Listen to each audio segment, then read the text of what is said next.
welcome back to my channel, and today I'll be talking about domestic violence, a little bit about verbal abuse, and or anything that has to do with divorce. And please disclaimer, I'm not a marriage counselor. And there's a movie I watched during the week that actually gave me the reason to make this video, and that movie actually portrayed a lot of vices going on in our society today. So guys, this topic is what a lot of people shy away from. They will not want to talk about it because in the country where I come from, Nigeria, when you talk about divorce, it's like you have a deadly disease. Like anyone that got divorced, there's a certain way they are being looked, and some people don't want to mingle with them because they feel that divorce is a stigma, especially when it has to do with women. So guys, I watched a movie which was called The Body Bag, ApamoAra. That was the name of the movie. You know guys, anytime I watch a beautiful movie like this, I always come back to tell you guys that this is what the movie is all about. Just give a little bit of hint here and there, and also tell you guys my opinion about these things going on in our society. Yes, so this movie was actually a life story of a comedian called Princess. Princess was the woman that got married 2013. She's a comedian that got married 2013. A lot of you will know her. And there was this rumor that her marriage lasted just for 2 weeks. In this movie, you will find the likes of fantastic actors like Ibrahim Chatta, a wonderful actor. Princess herself was also in this movie. Bukumi Oluwashina is also there. Bimpe Oyebade, fantastic actress, she's also there. Bonale Ninolowo, the guy that acted in Husband of Lagos, and Ronke Odusanya. Yes, Ronke Odusanya was actually the friend of Princess in this movie that actually introduced Princess to Ibrahim Chatta, which was the husband in this movie. Yes. This movie talks about the challenges in marriage, the fear of not speaking up, and sometimes when we talk about domestic violence, we always talk about the women suffer more. Yes, but there are a lot of men that are also going through domestic violence in their home, but because men know how to bottle up issues, so they keep bottling these issues and they don't speak up, and that's why we don't get to hear a lot about domestic violence happening to men. In this movie, there was actually a man that the wife has a very bad temper. Like the wife always hits this man with a stick on the head. The man will say, "But our child is here. You don't have to hit me like that." And the man will say, "What do you mean?" They will send the child upstairs and continue with the fight, you know. So it was really terrible.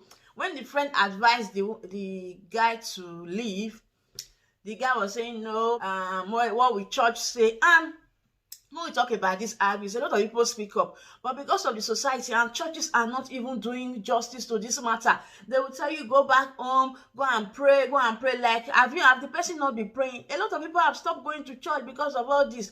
That in this movie, a friend, I think Princess lost two of her friends to domestic violence. And please, if you are in a violent marriage or relationship, it's better for you to quit, especially when you are not married. If you are not married to that person, it's better for you to run for your dear life. When your spouse hits you, or your boyfriend or your girlfriend hits you once, don't say it's just once. The tendency that the person will continue to hit you is there. It's better for you to just quit, because rather than to be sorry, because a broken relationship is better than a broken marriage. Yes, especially when kids are involved, it becomes so difficult. And the societies and the judginess around do not actually make this so easy for women. Yes, because they will judge you and judge you and judge you till some of them will go into depression, all that. So that is just one of the things that I want to talk about today. And in this movie, Princess was a detailed person. She's the type that when she leaves a book here, she wants to find it here.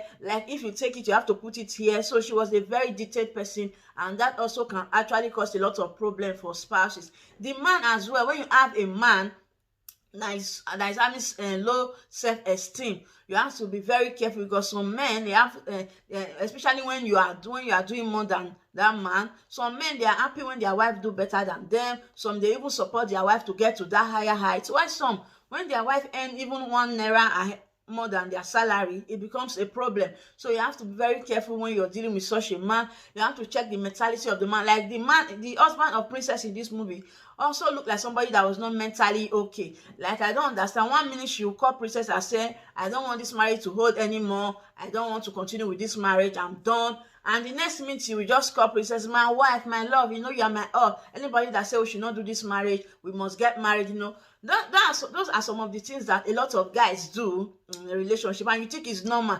It's not normal.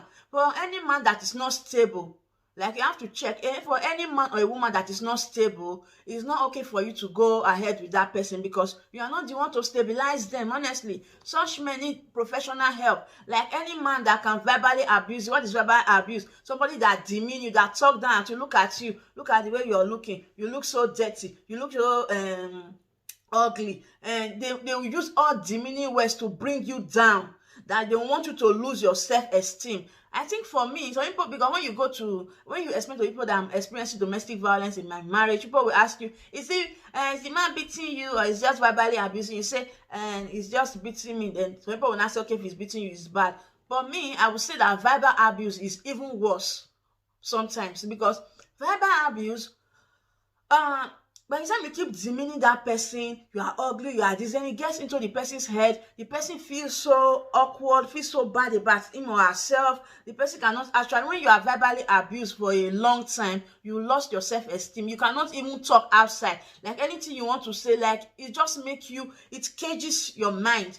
And it has to take therapists to actually come out of that situation. If you know that you cannot be supportive to people that are going through that phase, it's better for you to just keep quiet and not add more to their sorrows. Parents are not actually helping matters. When you see that your child has been bulldozed, like, you see how she looks like somebody that a caterpillar crushed, instead of you to tell your child, okay, come in, let's see how we can help you, then you send the child back and say, like, in my place, when we are getting married, they used to tell us, you don't have room in your father's house again. When you are married, you don't have room in your father's house. So it means they are telling the man that if you like, they are telling the man, anything you like, you can do to my child. She can never come back to this house because she doesn't have room in my house again. That is not supposed to be it, because most times it's the parents that actually push the children back to this oppressor, back to this person that will make them end untimely. Most of these people, they watch their parents being abused. Maybe their father beats their mother and all that, so they learn from there. So what they learned from childhood is not just going to take a talk of stop it, don't do it, I will not do it again. That's what is going to make them change. No, they need a lot of work to be done on them. So men that have stayed, I said some, please do not misquote me. I said some men that have spent so much years as a bachelor, like a man that has started staying alone since when he was 20, now he's 35, especially those ones that can cook very well, that can clean very well, that can do anything for themselves. Like, they'll be looking like, I'm not sure I need anybody in my life. By the time they get to 40, some of them, they are still single. And by the time they get married, they want the woman to just, like, the woman get to cook, and they'll say, this food is not delicious, this is not how I cook mine. The woman clean the house, they say, you didn't clean it well. They are the problem to the society. I think that those bachelors that are married late, especially those ones that have refused to change, some will just get married and they will just fit in. You don't have any problem, like, they love their wife, and okay, this is how you want it now. Okay, if you know you are not mentally ready to have somebody stay with you in your house as your spouse, it's better for you not to go for them. When you know that you are not ready to let go of some certain things, it's better for you not to get married and remain in that your bachelor. Don't come and marry somebody's child and start treating that person's child like trash. Please stop it. Those people that have a degree as a bachelor that didn't want to get married before, but they later got married and they started treating their wife, this is for you. Stop it. And women, those people, they have to go for extra marriage counseling. Like, if the woman is going for 3 months, the man should be going for 1 year counseling, because they actually need it. Some of them, the ones that know that they cannot fit in easily. Yes, in Nigeria, the physical abuse might be more because there's no laws like that is really binding them. In diaspora, there is more of verbal abuse compared to the physical one, getting them being beaten and all that. Like, that's why I say, no, you are good for nothing, you cannot do anything, look at the way you are looking. After 2 kids, I will leave you to go and marry another woman. They start flirting all around. They will just practically, they just talk down on the woman. So you can never be anybody in life. Without me, who are you? Cannot be anything. So the verbal abuse is more in diaspora compared to that physical one that you just be beating them and all that. I mean, there was a particular scenario where the guy was reporting to Princess Friend, and he was actually talking down on this particular woman that he said he wants to marry. A lot of guys actually do that a lot, especially in diaspora. Like, you will talk so bad about your spouse, like people will even think that maybe they are no longer together, or the man does not even eat food in the house, or they don't even sleep together. The way they will be so insult their wife outside to another person. Let's just forget about if they want to actually ask the woman out. Some will even tell you that their wife is so dirty, their wife stink, they don't even kiss, the wife is so big, her stomach is so big, the wife snorts. They will say all sort of demeaning thing just to bring down their wife. And you don't know that the more you are saying it, if I were to be that other person you are telling, I would just look you like a mumu, like a foolish person. Like, it's only a foolish man that will start saying demeaning things about his or her spouse. Like, I don't understand. They will still go back to the house and have the mind to eat this woman's food or even sleep with the woman. Is that not evil? Is that not weak? I actually watched Princess interview with TVC, where she talked about some of her other colleagues that actually went through that same divorce, but they have bounced back. Like, they've bounced back and they are doing so well. She talked about the likes of Funke Akindele and the likes of Tiwa Savage. And I also went to then. That also came to my mind, like, when you have a strong support system, like after divorce, like, the ability for you to bounce back and become greater than the past is there. And some of these signs are the signs that most people see while they are dating, but because of maybe some they felt pity, or maybe some they felt, okay, I don't have any other person now, let me just manage and all that, and they end up in this messy situation, which is really, really bad. Or maybe age is no longer on my side, let me just manage this person. When this person is beating me, I will just cover up and all that. And lastly, guys, if you have not seen this movie, please go to Akpata TV. Yes, the title of the movie is The Body Bag, ApamoAra. That is the title of the movie. The movie is actually a Yoruba movie, but they also spoke a lot of English in the movie, and it is well subtitled. You get to understand it. Okay, guys. Thank you guys for watching, and see you guys on my next video. Bye.